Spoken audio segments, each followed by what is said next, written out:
harus pagi aja. Udah. Selamat pagi semuanya. Selamat pagi, Bu. Gimana kabarnya hari ini? Baik. Masih semangat kan? Karena ini kan sesi terakhir, tapi Ibu harap kalian masih tetap semangat untuk pembelajaran yang terakhir ini. Nah, sebelum kita mulai pembelajaran kita, Ibu mau minta ketua kelasnya Mas Tegar untuk memimpin doa kita untuk mengawali pembelajaran. Baik. Sebelum memulai pembelajaran, marilah kita berdoa sesuai agama dan kepercayaan masing-masing. Berdoa dimulai. Berdoa selesai. Terima kasih Mas Tegar. Nah, Ibu mau tanya nih, ada yang nggak hadir nggak? Ada yang sakit nggak? Ada, Bu. Nah, mungkin karena itu teman-temannya sakit karena kan cuaca belakangan ini kan agak nggak menentu ya. Ada yang pagi sampai siang panas, terus sore ke malamnya hujan. Jadi untuk itu Ibu mau presensi kalian terlebih dahulu. Sofia Aurel, Hadir. Herawati, Amalia Hilda, Hadir. Aryani, Hadir. Rasela, Hadir, Bu. Jaya, Hadir. Yesua, Hadir. Aman Yasir, Aneka, Hadir. Hanin, Hadir, Bu. Asnamu, Hadir, Bu. Emi, Sakit, Bu. Patipato,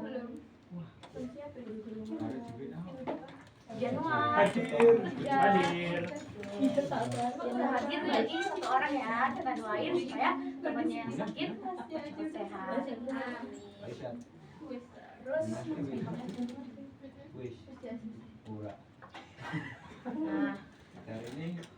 nah Ibu mau ngasih motivasi dulu untuk mengawali pembelajaran kita hari ini. Nah, motivasinya ada nilai-nilai kehidupan adalah kompas dalam perjalanan kita. Nah, kita pasti tahu kan apa itu nilai-nilai kehidupan. Nah, terus ada kompas. Kompas itu apa sih? Kompas itu kan ya penunjuk arah. Jadi ketika kita tersesat atau kita di tempat-tempat yang jalannya tidak terlalu baik tuh kompas yang akan menunjukkan kita arah yang benar. Nah, dalam motivasi ini, dalam kalimat ini, kompas itu menunjuk pada nilai-nilai kehidupan. Jadi nilai-nilai kehidupan itu dapat kita pakai ketika kita berada dalam masalah atau dalam keadaan yang sulit. Nah, nilai-nilai kehidupan itu dapat membantu kita untuk keluar dari situasi yang sulit itu. Selanjutnya, nah materi kita hari ini adalah nilai-nilai kehidupan dalam cerita pendek. Nah, ini adalah keberlanjutan dari materi di pertemuan sebelumnya, yaitu unsur intrinsik dalam cerita pendek. Nah, jadi kita itu mempelajari nilai unsur ekstrinsiknya. Nah, salah satu hal dari unsur ekstrinsik itu adalah nilai-nilai kehidupan yang ada di dalam cerita pendek. Nah, tujuan pembelajaran kita hari ini, peserta didik dapat membaca cerita pendek dan mengidentifikasi dan mengaplikasikan nilai-nilai kehidupan yang terkandung di dalamnya. Jadi, Ibu berharap kalian semua itu bukan hanya bisa membaca cerita pendeknya, tapi kalian juga dapat mengidentifikasi atau mendeteksi gitu kalau ada nilai-nilai kehidupan di dalam cerita pendek atau karya sastra yang kalian baca, dan juga kalian bisa mengaplikasikan. Kalian bukan hanya tahu, tapi kalian juga bisa melakukan nilai-nilai positif tersebut di dalam kehidupan kalian sehari-hari, baik dalam lingkungan ruang kelas bersama teman-teman atau guru, di lingkungan sekolah, atau di lingkungan rumah, atau di lingkungan sosial lainnya. Nah, metode dan model yang akan kita gunakan pada pembelajaran kali ini adalah metodenya NHT atau Numbered Hat Together, yang nanti Ibu akan meminta kalian membagi menjadi 4 kelompok. Nanti satu orang dari ketua kelompoknya akan maju ke depan untuk mengambil nomor yang Ibu sediakan, dan nomor tersebut nanti akan kalian ambil satu orang satu, dan nomornya akan menjadi urutan kalian untuk maju presentasi hasil diskusi kalian nanti.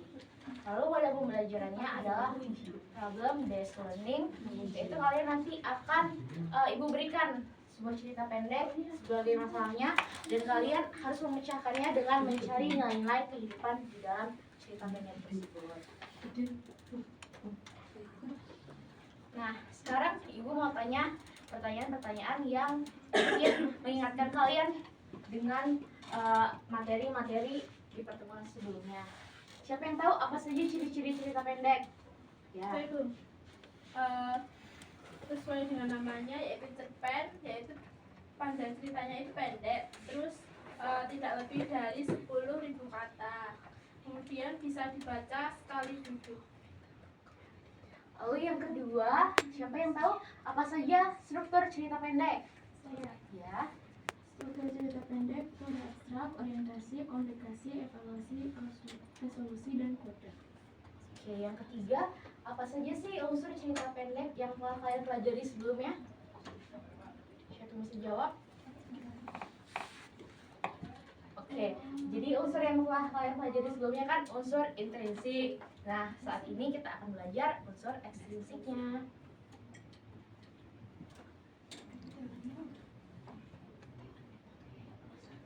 Nah, masih ingatkah kalian dengan unsur-unsur intrinsik dari cerita pendek? Masih.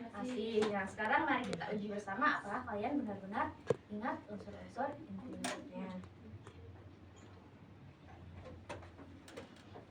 Nah, jadi di sini itu ada unsur-unsur intrinsik dari cerita pendek adalah latar, tema, perakohan, alur, sudut pandang, dan amanat. Lalu di bawahnya ada pengertian-pengertian dari unsur intrinsik itu. Nah, ibu akan bacakan pengertian dari unsur intrinsiknya, lalu kalian harus menjawab ini tuh masuk ke dalam, ini adalah pengertian dari unsur intrinsik yang mana. Nah, yang pertama, watak atau karakter tokoh yang terdapat dalam sebuah cerita itu tuh bagian dari apa? Penokohan. Penokohan. Lalu gagasan utama yang ingin disampaikan pengarang dalam Tema. Lalu gambaran tempat, waktu, dan Atas. sasaran. Amanat. Pesan moral. Amanat.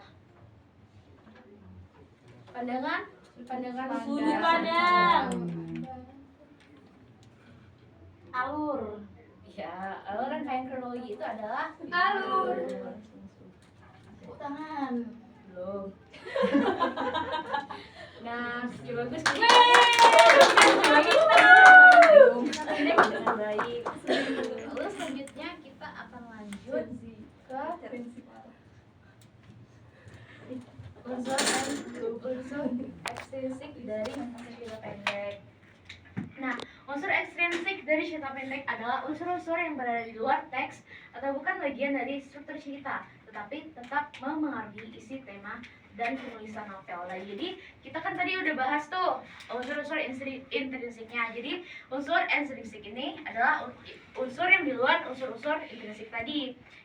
Salah satunya itu beberapa unsur ekstrinsik itu ada psikologi dari penulis, terus latar belakang sosial penulis, dan juga ada nilai-nilai kehidupan yang ada di dalam cerita pendek. Nah, unsur intrinsik berupa nilai-nilai kehidupan yang terkandung di dalam cerita pendek, seperti nilai moral, nilai sosial, nilai budaya, nilai pendidikan, dan nilai agama.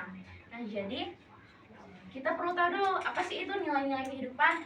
Jadi nilai-nilai kehidupan itu adalah standar atau dasar baik buruknya sebuah kelakuan kita yang akan kita lakukan kepada orang lain atau ke diri kita sendiri.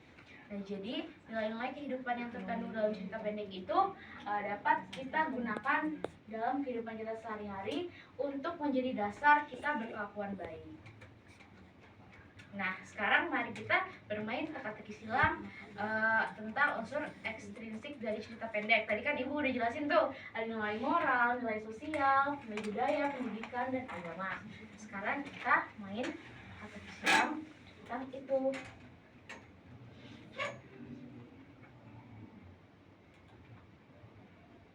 Nah, siapa yang tahu nilai yang berhubungan dengan proses perubahan sikap dan tata laku seseorang atau sekelompok orang dalam usaha mendewasaan manusia? Ya, pendidikan. Ya, nilai pendidikan. Kita coba dulu. Coba dulu. Jadi, pendidikan. Oke, ternyata bisa. Terus yang kedua, nilai yang berkaitan dengan nasihat-nasihat. Moral. Coba. Oke, yang ketiga, so apa? Sosial. keempat, Kebudayaan. Sudah ada kata budaya.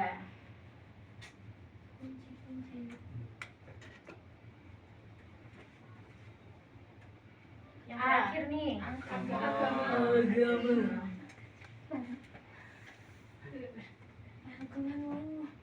lihat apakah benar semua. Oke, ternyata kalian hobi untuk eksplisit dari cerita pendek. Ya, kalian hebat. Murid yang hebat itu diciptakan oleh guru yang kuat, Bu. Ya, makasih. Selanjutnya kita akan melihat cerita pendek yang berjudul, ini sebenarnya cerita singkat yang berjudul Itik buruk Itik buruk rupa. Di tepi danau hiduplah seekor ibu itik yang sedang menyerangi telur-telurnya. Satu persatu telur tersebut menetas. Betapa terkejutnya ibu itik saat melihat salah satu anak berbeda dari anak-anak yang lain. Anak itik tersebut berwarna abu-abu dan berbadan besar. Namun, ibu itik tak peduli dan tetap menyambut kehadiran semua anaknya dengan hati gembira. Saat ibu itik berenang bersama dengan anak-anaknya, hewan-hewan lain memandang anak itik yang berwarna abu-abu dengan tatapan mengejek. Semua hewan, bahkan saudaranya sendiri pun memberinya julukan si itik buruk rupa. Dengan perasaan sedih, si itik buruk rupa memutuskan untuk pergi dan mencari teman-teman baru yang dapat menerimanya. Dalam perjalanan, si itik buruk rupa bertemu dengan seekor anjing. Namun, anjing tersebut malah menjauhinya. Si itik buruk rupa pun melanjutkan perjalanan. Ia merasa kelelahan dan tertidur di depan sebuah rumah.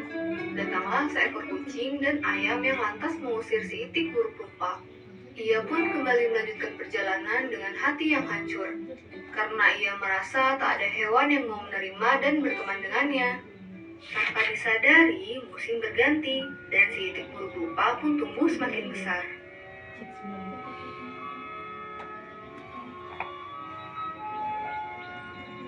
Saat sedang beristirahat di pinggir sungai, si itik buruk rupa melihat serombongan angsa yang sangat cantik.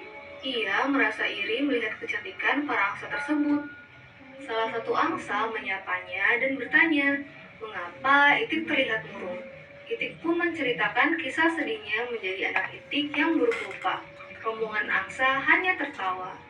Rombongan angsa mengajak si itik buruk rupa untuk turun ke sungai. Betapa terkejutnya si itik saat melihat pantulannya di sungai. Ia melihat sesosok angsa putih yang sangat cantik.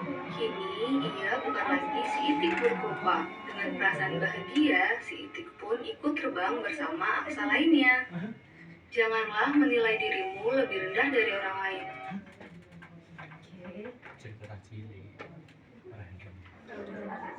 Setelah kita menonton cerita berjudul Kisah Itik yang Buruk Rupa tadi, nah kita dapat mengambil contoh nilai kehidupan, yaitu nilai moral. Jangan menilai seperti tadi yang dikatakan naratornya di akhir cerita, jangan menilai dirimu lebih rendah dari orang lain, karena setiap orang diciptakan memiliki kelebihan dan kekurangannya masing-masing. Nah, nilai moral yang lainnya juga adalah kalau kita itu nggak boleh merendahkan diri kita sendiri, karena kita harus menyadari apa sih kelebihan atau keindahan dari dalam diri kita sendiri, karena kalau kita nggak menyadari itu akan jadi sia-sia. Oke, Ibu mau tanya dulu, kalau kalian masih ingat nggak kita harus cari di mana sih kalau kita menemukan kata-kata yang sulit untuk dipahami? Kita bisa cari kata-kata yang sulit itu di dalam KBBI. Nah,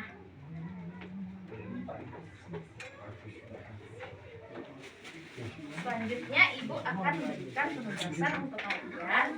Nah, kan tadi udah Ibu kasih tahu di awal kalau kalian bakal dibagi menjadi 4 kelompok, dan Ibu minta setiap kelompok ketua kelompoknya untuk maju ke depan. Visual. Ya, ayo.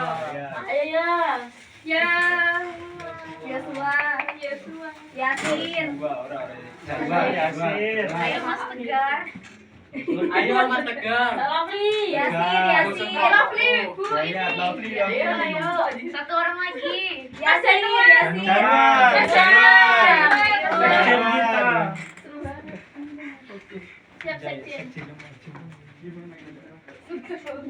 jadi kalian ambil satu kertas, terus lihat kalian dapat nomor berapa. 5. Iya. Dapat kira berapa ya? Dapat apa itu Tegar? Lebih. Tunjukin. Tunjukin. Dua saja sih. Ya dapat berapa siapa? Saya dapat B. Itu 4. Ya, kelompok pertama akan melakukan presentasi adalah Mas Irwan, lalu ada Mas Rian, lalu ada Mas Feli dan Yuswa. Silakan duduk lagi. Ya, gitu doang. Lalu di sini Ibu akan memberikan kepada kalian yang ABG dan akan kalian bacakan.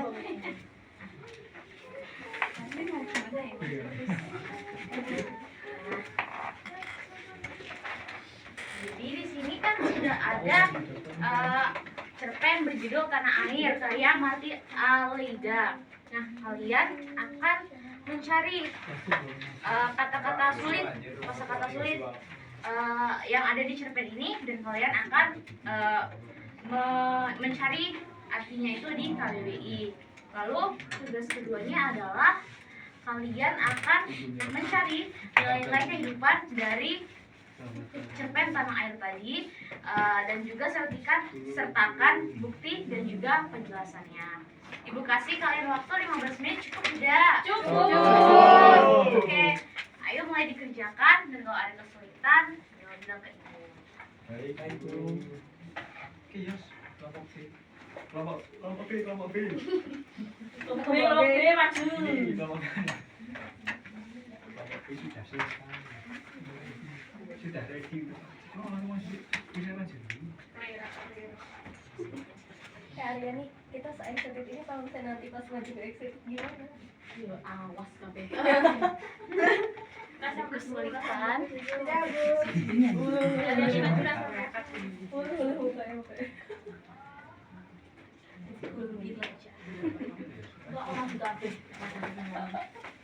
Si aneh ini. Ibu mau tanya itu.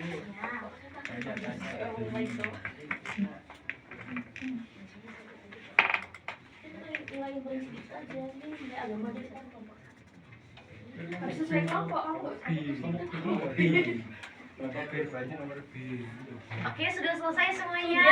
Sudah. Ayo perwakilannya maju ke depan lagi buat presentasi. Ketua. Sekjen. Sekjen. Silakan. Ketum dan sekjen. Iya semua. Jangan mengatur. Biar nyaman. Kan jadi Prajurit.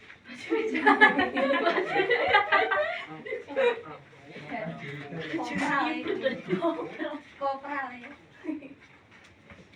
Lovely Brambang Kuasa. Nah, mulai. Baik, yang pertama, temukan arti kosakata di bawah ini dalam Kamus Besar Bahasa Indonesia. Yang A, teduh itu artinya tenang atau aman. Lalu yang kedua, ganjil itu artinya lain daripada yang lain atau tidak sebagaimana biasa atau aneh atau ajaib. Nah, kemudian ada tubir itu artinya tepi sesuatu. Kemudian ada tigawan itu perkataan yang bukan-bukan, omong kosong atau ocehan. Kemudian ada membelenggu, yaitu ikatan. Selanjutnya ada kesengsem, yaitu menyukai. Oke, kemudian ada titi mangsa itu adalah tanggal, dan buntalan itu adalah bungkusan. Lalu yang selanjutnya itu acuh tak acuh atau tidak peduli. Lalu yang terakhir itu adalah terkungkung atau terbelenggu atau terkurung. Lalu untuk jawaban yang kedua, tunjukkan nilai-nilai kehidupan yang terkandung dalam cerpen Tanah Air, kemudian berikan bukti pendukungnya. Jawabnya yang pertama itu nilai moral yang terkandung dalam cerpen Tanah Air seperti pentingnya permintaan maaf saat kita berbuat salah. Bukti, tidakkah kau bisa menafsirkan sebutannya padamu itu sebagai tanda permintaan maaf, bahwa kau adalah ayahnya yang baik, bahwa kau tak pulang-pulang bukan lantaran kehendakmu. Penjelasan bahwa ketika kita berbuat salah harus ada permintaan maaf. dan secara tidak langsung sudah meminta maaf kepada Han secara tidak langsung sudah meminta maaf kepada ayahnya karena dulu dia menuduh ayahnya sebagai seorang ayah yang tidak bertanggung jawab. Kemudian yang B, nilai sosial yang terkandung dalam cerpen Tanah Air, seperti ketidakpedulian tetangga dan keluarga terhadap kondisi permasalahan orang lain. Nah, itu dibuktikan tetangga sanak famili boleh acuh tak acuh karena takut, namun gereja membukakan pintu untukku. Walau hanya bumbungan gereja kecil, disitulah aku tinggal sambil menunggu aba-aba keberangkatan yang akan datang dari daratan impian. Selanjutnya dari nilai budaya yang terkandung dalam cerpen Tanah Air adalah tokoh menggunakan nama-nama keturunan Tionghoa seperti Ang Sui. Bukti Tanah Indonesia, kalau terjadi apa-apa tolong hubungi istriku Ang Sui. Ini nomor teleponnya. Penjelasan penggunaan nama yang khusus menunjukkan suatu keturunan dari ras tertentu adalah bagian dari nilai budaya. Nah, kemudian ada nilai agama yang terkandung dalam cerpen Tanah Air. Adalah adanya agama tertentu yang dianut oleh tokoh, yaitu agama Katolik dan Kristen.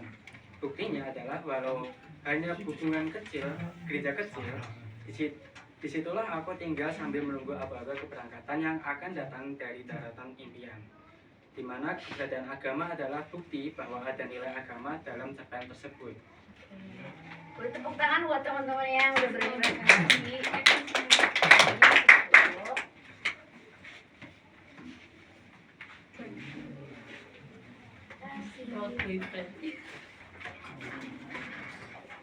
Oke, selanjutnya Ibu akan memberikan penguatan. Jadi, unsur ekstrinsik adalah unsur yang berasal dari luar karya sastra, tetapi tetap perlu mengandung isi, tema, dan penyajiannya. Unsur ini tidak terdapat langsung dalam cerita, namun ikut membentuk latar belakang penulisan dan pemahaman karya tersebut. Jadi, nilai-nilai atau unsur ekstrinsik ini memang tidak ditulis secara tersirat dalam cerita pendek, tetapi kita pasti dapat menangkap jika kita membacanya dengan baik. Lalu yang pertama, nilai-nilai kehidupannya. Yang pertama ada nilai budaya. Nilai yang diambil dari budaya yang berkembang secara turun-menurun di masyarakat. Nah, ciri khas nilai budaya ini dibandingkan dengan nilai yang lainnya adalah seperti masyarakatnya itu takut untuk meninggalkan nilai-nilai budaya ini. Lalu ada nilai moral, nilai yang berhubungan dengan masalah moral yang berkaitan dengan budi pekerti, perilaku, atau tata susila yang dapat diperoleh pembaca dari cerita yang dibacanya. Lalu ada nilai agama yang berkaitan dengan ajaran agama seperti keimanan, doa, dan keikhlasan. Yang selanjutnya ada nilai pendidikan yang berhubungan dengan proses perubahan sikap dan tata laku seseorang. Lalu selanjutnya ada nilai sosial, nilai yang berhubungan dengan kehidupan dalam masyarakat, biasanya berupa nasihat-nasihat yang berkaitan dengan kemasyarakatan seperti toleransi. Nah,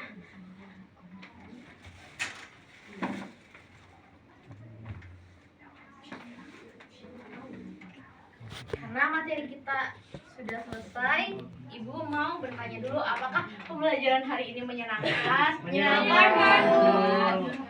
Apakah mudah dimengerti unsur ekstrinsiknya? Mudah. Oke. Lalu selanjutnya Ibu akan menunjukkan pembelajaran kali ini.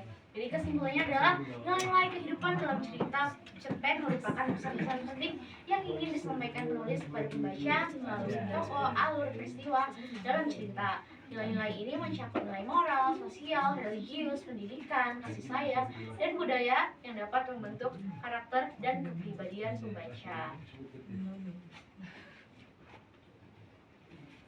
Nah, sekian pembelajaran kita kali ini. Semoga pembelajaran mengenai nilai-nilai kehidupan ini dapat bermanfaat untuk kalian semua. Dan materi di pertemuan berikutnya adalah menulis cerita pendek berdasarkan kejadian sehari-hari. Jadi Ibu berharap kalian itu bisa mengulang lagi pembelajaran dua pertemuan ini atau dua sesi ini yang berkaitan dengan unsur intrinsik dan ekstrinsik. Jadi ketika kalian menulis cerita pendek di pertemuan berikutnya, kalian bisa menulisnya dengan lancar. Dan jangan lupa juga untuk membaca beberapa cerpen. Jadi kalian bisa mendapat inspirasi dari cerpen-cerpen yang telah kalian baca. Baik, Bu. Oke, mungkin ketua kelas bisa memimpin doa penutup pembelajaran kita. Baik, sebelum kita mengakhiri kita berdoa sesuai agama dan kepercayaan masing-masing. Berdoa dimulai. Berdoa selesai. Oke, terima kasih ketua kelas. Terima kasih untuk kalian semua juga yang sudah mengikuti pembelajaran kali ini. Selamat siang, hati-hati di jalan dan sampai jumpa di pertemuan berikutnya. Baik.